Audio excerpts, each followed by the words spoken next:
গ'ল বুলি এইবিলাক আমি মিক্সিত দি তেল পিঠা বনাম। এয়া চাওক মই কেনেকৈ পানী পিঠা বনাইছোঁ। একেবাৰে চিম্পুলকৈ বনাইছোঁ, একো দিয়া নাই, মই বেকিং চেকিং একো দিয়া নাই, একেবাৰে চিম্পুল বনাইছোঁ। মই পানী পিঠা কেনেকৈ বনাওঁ আপোনালোকক দেখুৱাই আছোঁ। এনেকৈ পানী পিঠা বনাইছোঁ, একেবাৰে চিম্পুলকৈ বনাইছোঁ। মই ইয়াত একো দিয়া নাই, মাত্ৰ নিমখ আৰু মিঠাতেলৰ সৈতে বনাওঁ। চাই থাকিব আপোনালোকে। এটা কাপ লৈছোঁ, এই কাপটো দি মই এটা হিচাপত দিম যাতে গোটেইকেইটা পিঠা একে সমান জোখত হয়। দেখিছেনে? এনেকৈ দিছোঁ, দি পেলাই লগতে ঘূৰাব লাগিব, তেতিয়াহে বস্তুটো ভাল হ'ব। এতিয়া মই 1 মিনিটমান ঢাকি দিম।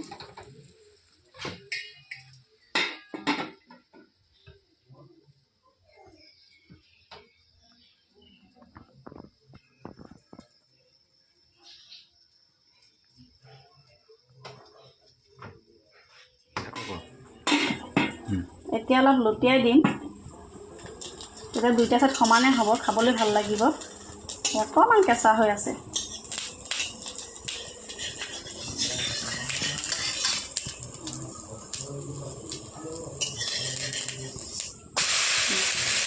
দেখিছেনে কি ধুনীয়া হৈছে, তো কোমল হৈছে, খাবলৈ ভাল লাগিব।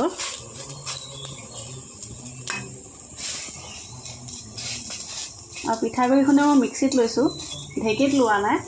মিক্সিটো আপোনালোকে বনাই খাব পাৰিব, পানী অকণমান দি ল'ব লাগে। যদি আপোনালোক সন্ধ্যা সময়ত চাহৰ লগত বা কেতিয়াবা চাহৰ লগত খাবলৈ একো নাথাকে, আপোনালোকে ধুনীয়াকৈ বনাই চাহৰ লগত খাব পাৰে। এয়া পিঠা হৈ গ'ল, একেবাৰে সহজ পদ্ধতিত পিঠা।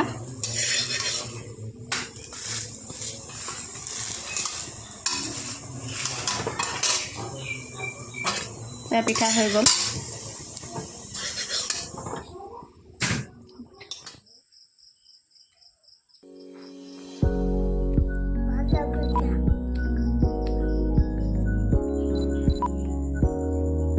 পিঠা হৈ গ'ল, এতিয়া আমি চাহৰ লগত খাম। এয়াই আছিল আজিৰ ভিডিঅ'টো। আপোনালোকক অনুৰোধ কৰিছোঁ আমাৰ চেনেলটো লাইক, শ্বেয়াৰ, কমেণ্ট আৰু ছাবস্ক্ৰাইব কৰি দিব।